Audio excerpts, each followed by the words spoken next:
ग्रह अगर अनिष्टकारी है, आपके जीवन में अगर कोई ग्रह अनिष्टता प्रदान कर रहा है, तो निवेदन है शंकर के मंदिर में जो कलश लेकर आप जाएं, जल लेकर जाएं, उस कलश में मात्र अक्षत के 2 दाने डालकर ले जाएं, मात्र 2 अक्षत के दाने।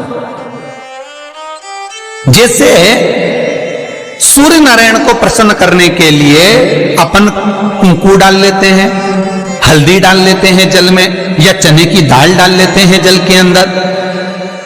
सूर्य नारायण को प्रसन्न करने के लिए हमने चने की दाल डाली, कुंकू डाला, हल्दी डाली, और कभी कभी सूर्य नारायण भगवान से बहुत जरूरी काम है और वो कार्य हो ही नहीं रहा है, या तन पर कोई रोग हो गया है, तो उसको मिटाने के लिए कई बार हमने भगवान सूर्य को अर्घ देते समय सफेद फूल भी डाला है, कभी लाल फूल भी डाला है।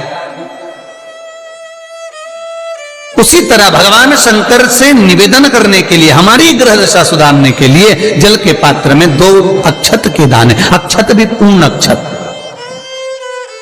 पूर्ण अक्षत, खंडित नहीं, पूर्ण अक्षत भगवान शंकर को समर्पित कर।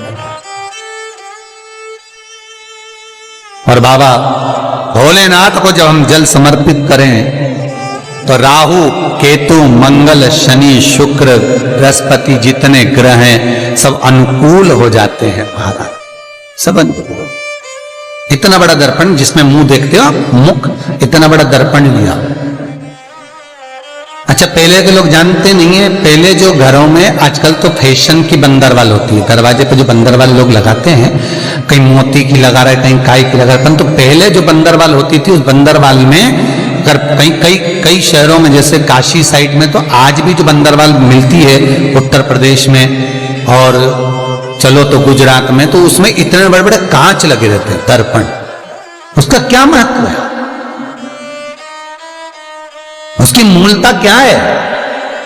शिव महापुराण की कथा कहती है दर्पण इतना बड़ा ले लो, बंदरवाल अगर दर्पण वाली नहीं तो इतना बड़ा दर्पण लो, हनुमान जी के मंदिर में जाकर, क्योंकि हनुमान शंकर का ही अवतार है, हनुमान जी के मंदिर में जाकर हनुमान जी के उल्टे पांव का थोड़ा सा सिंदूर, चरण का थोड़ा सा सिंदूर एक कागज में लेकर आ जाइए, और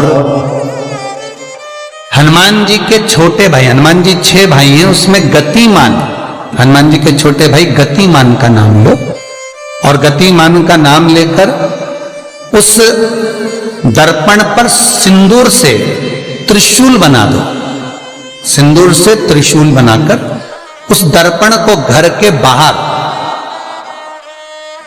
दर्पण का मुख बाहर की ओर, ऐसे बाहर की ओर मुख कर कर दर्पण को घर के बाहर या दरवाजे पर, बिल्डिंग पर, ऊपर जाली में, फ्रंट में, कहीं पर भी उसको लगा दीजिए। महाराज केवल शंकर का स्मरण कर कर, गतिमान का नाम लेकर, हनुमान के उल्टे पांव का सिंदूर का त्रिशूल बनाकर जो दर्पण को लगा देता है, आपको 1 महीने के अंदर अंतर मालूम पड़ जाएगा कि पिछले जो महीने निकले हैं उस महीने का अंदाजा लगाना कि घर में लोग कितने बीमार पड़ते थे, और इस दर्पण को लगाने के बाद बीमारी कम हुई कि नहीं हो कम तो ठंडा कर देना, क्या जा रहा है, पर करके जरूर देखना, विश्वास रखकर करोगे, भगवान शिव का अनुमोदन कर कर, भगवान शंकर पर विश्वास रखकर करोगे तो बीमारी घेर नहीं सकती। अकाल मृत्यु हो मरे जो काम करे चंडाल का, काल उसका क्या बिगाड़े जो भक्त हो महाकाल का। शंकर की आराधना करने वाला, शिव का स्मरण करने वाला, शिव का निवेदन करने वाला, शिव अर्चना में डूबने वाला, शिव का अनुमोदन करने वाला कभी दुखी नहीं हो सकता। बन सके तो बेलपत्र और समी पत्र शंकर को चढ़ाना है, 5 बेलपत्र 11 समी पत्र। बन सके 108 चावल के आखे दाने ओम नमः शिवाय जप कर शिव को समर्पित करना। महाराज दुख तकलीफ ज्यादा है, रोग बीमारी ज्यादा है, तो पानी में लाल चंदन घोलकर, लाल फूल डालकर, बेलपत्री के पेड़ के नीचे कई लोग कहते हैं गुरुजी क्या दूध चढ़ाना जरूरी है शंकर पर? कई लोग कहते हैं गुरुजी क्या दही चढ़ाना जरूरी है शंकर पर? शहद चढ़ाना जरूरी है?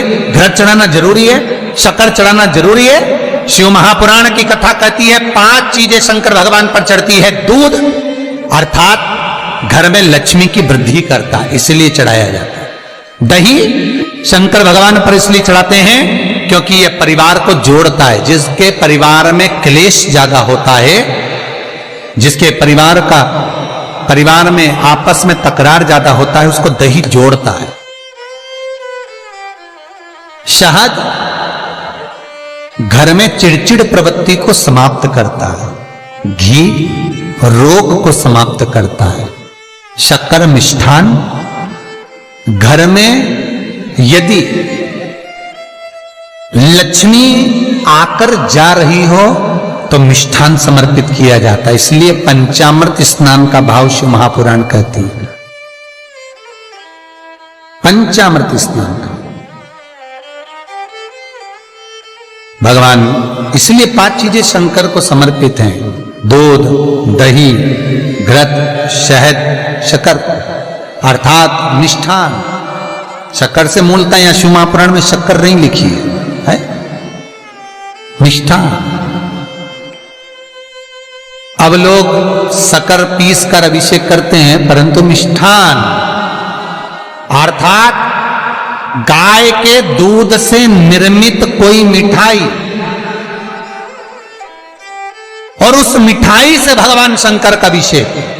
अब लोग भले शक्कर रखने लगे शंकर जी के अभिषेक में, पर यहां शक्कर नहीं लिखा है, यहां मिष्ठान।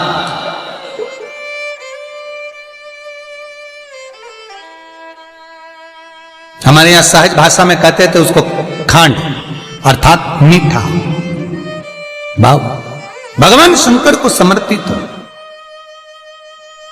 वेद और शास्त्र कहते हैं कि भगवान का यदि कोई प्रसाद बनता है, जन्माष्टमी के समय पर आप भगवान के लिए पंजेरी बनाते हो, भगवान के लिए सुंदर हरीरा बनाते हो, लड्डू बनाते हो, तो भगवान के प्रसाद में गोंद नहीं डलती। ध्यान रखना, आपकी बहू का जापा हो, डिलीवरी हो, तो खूब बादाम गोंद सब तल तल के खिलाओ, पर भगवान का जापा हो, भगवान का